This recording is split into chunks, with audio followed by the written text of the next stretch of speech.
When France fell in June 1940, it wasn't just a political victory for Germany.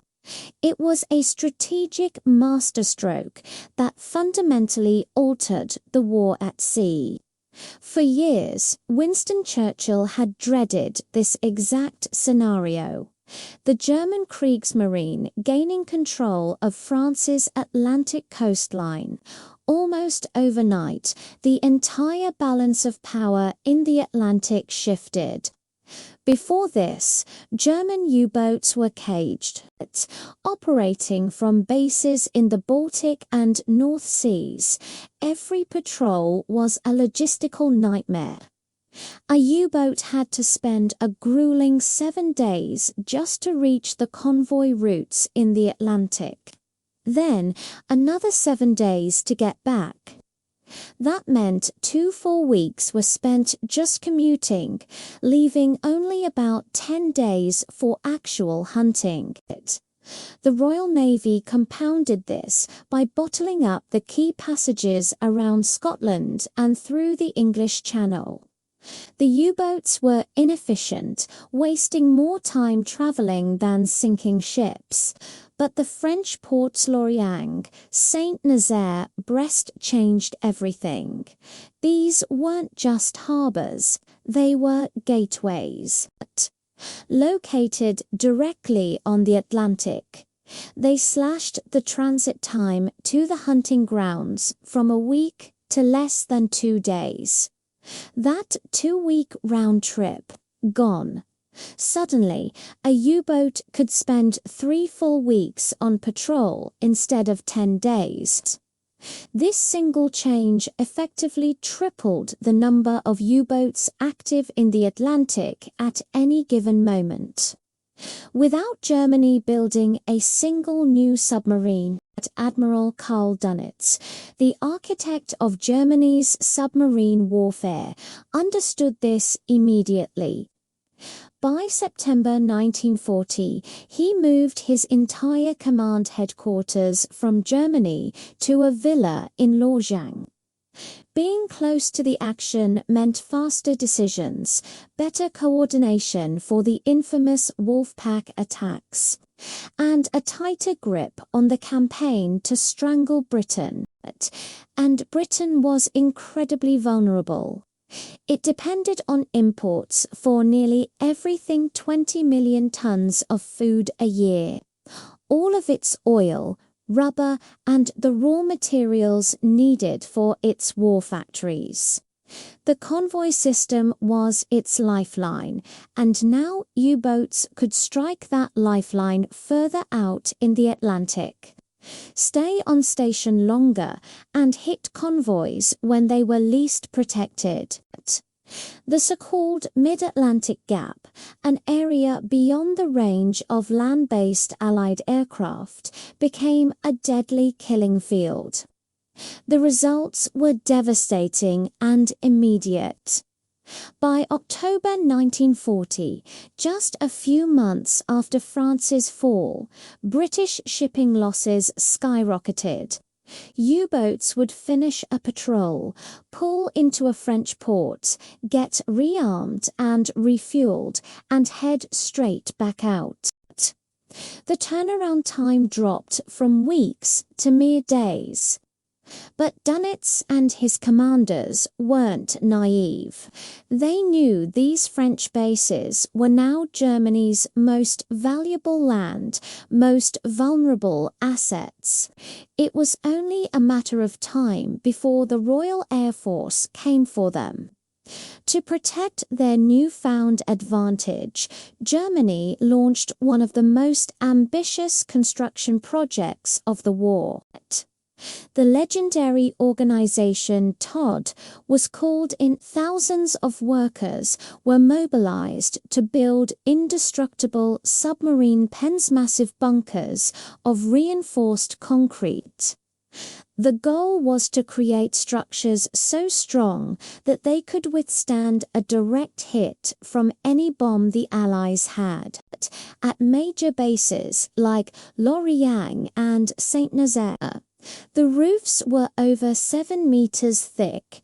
That's nearly 23 feet of solid bomb-proof concrete. Inside these colossal fortresses, the U-boats were completely safe. They were like self-contained naval bases.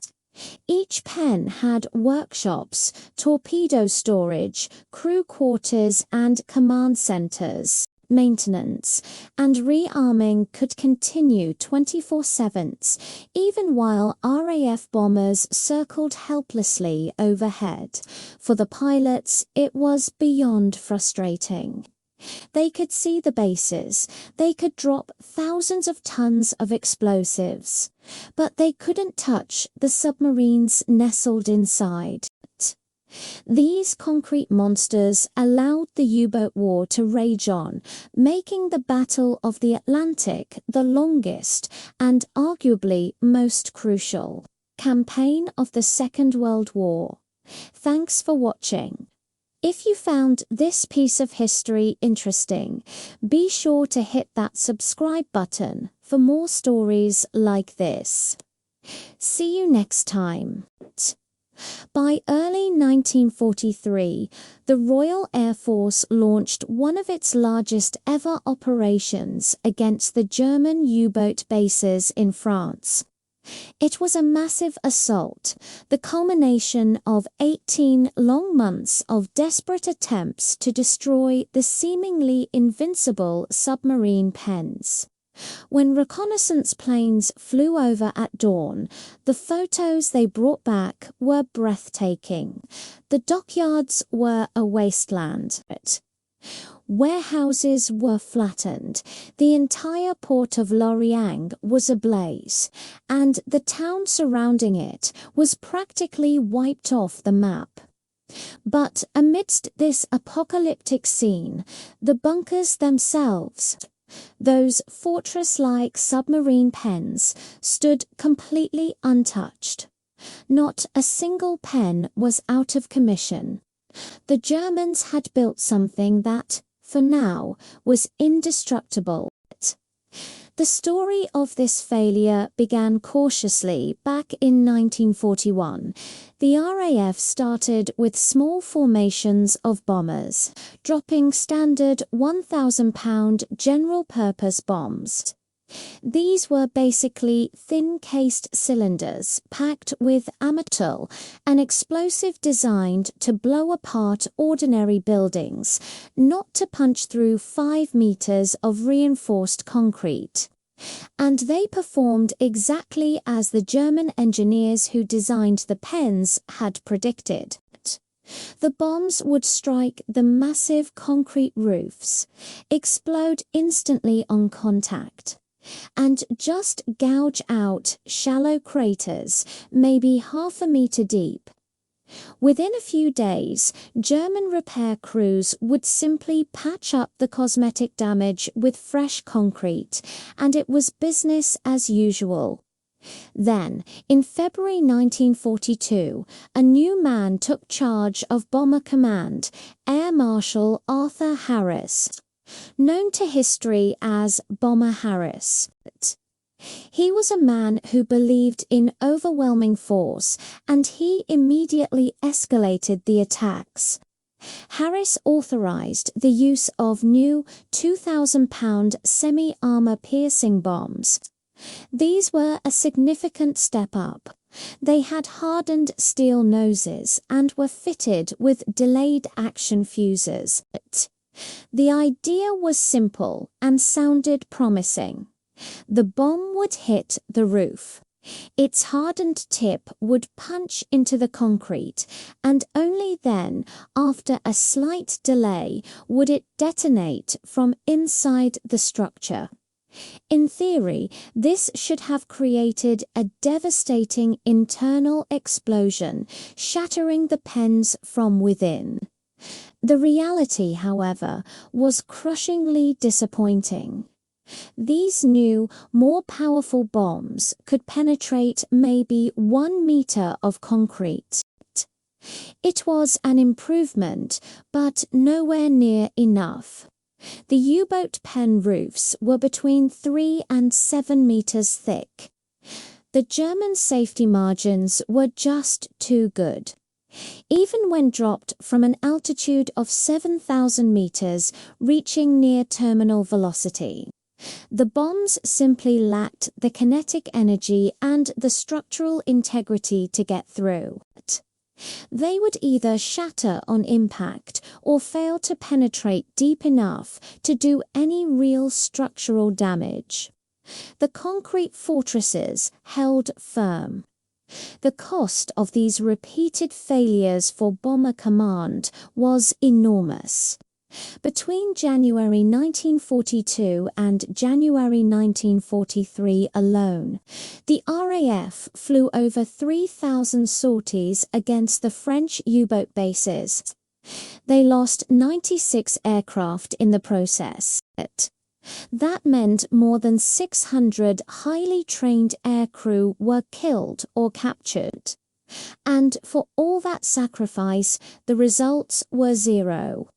The Germans did not lose a single submarine while it was protected inside the pens. Not one. The base at Saint-Nazaire received particularly heavy attention. On one night, February 16th, 73 aircraft bombed the pens. Just a couple of weeks later, on February 28th, another 211 bombers hit the same target. The town of Saint-Nazaire was devastated, and tragically, thousands of French civilians were killed in the raids. But again, reconnaissance photos showed the same infuriating result: U-boats resting safely beneath the concrete roofs. The surfaces of the bunkers were pockmarked and cratered, looking like an ancient weathered battlefield, but structurally they were perfectly sound. The U-boat war continued unabated. The frustration among the bomber crews reached a breaking point. Wing Commander Guy Gibson, who would later become famous for leading the legendary Dam Busters raid, took part in several of these attacks on the pens. His mission reports from the time paint a clear picture of growing exasperation. He would report that the bombs landed accurately, hitting the target dead-on. Yet the follow-up reconnaissance photos always came back with the same verdict: undamaged and operational. These crews were risking their lives, flying through heavy flak and enemy fighters to attack a target they simply could not hurt. Morale was taking a heavy hit. How do you keep sending men on missions you know are futile? But the pressure from the top was relentless, especially from the Admiralty, the command of the Royal Navy. They were the ones fighting the Battle of the Atlantic, and they were losing. Every single U-boat that sailed from those French bases meant more British merchant ships sunk, more sailors lost, and Britain's lifeline of supplies stretched thinner. The numbers were terrifying. In November 1942 alone, U-boats destroyed 119 Allied vessels, totaling more than 700,000 tons of shipping. The pressure to stop the U-boats, to do anything to disrupt their operations, was immense. The U-boat pens had to be destroyed. So, Balmer Harris tried new tactics. He brought in the biggest conventional bombs the RAF had, the 4,000-pound Cookie Blast bombs. The strategy shifted. If they couldn't penetrate the roof, maybe they could block the entrances. The idea was to drop these massive bombs near the pen openings, hoping the sheer force of the explosion would collapse the surrounding structures and block the channels with rubble. These bombs certainly did their job in terms of raw destruction. They obliterated the areas around the pens, but the Germans had anticipated this too. The entrances were protected by thick blast doors and designed with angled, chicane-like channels. These features were specifically engineered to absorb and deflect blast waves, channeling the force of the explosions harmlessly away. The cookies failed. By the spring of 1943, the truth was undeniable. Senior RAF officers began to privately admit what the numbers and the reconnaissance photos had been showing for months. The concrete was simply too thick, and all the bombs in their current arsenal were too weak. The Kriegsmarine, Germany's navy, had succeeded in building structures that conventional weapons of the era could not defeat. The battle against the pens had been lost. It would take a new kind of weapon, a new level of ingenuity to finally crack these concrete monsters. But that's a story for another time. Thank you for watching.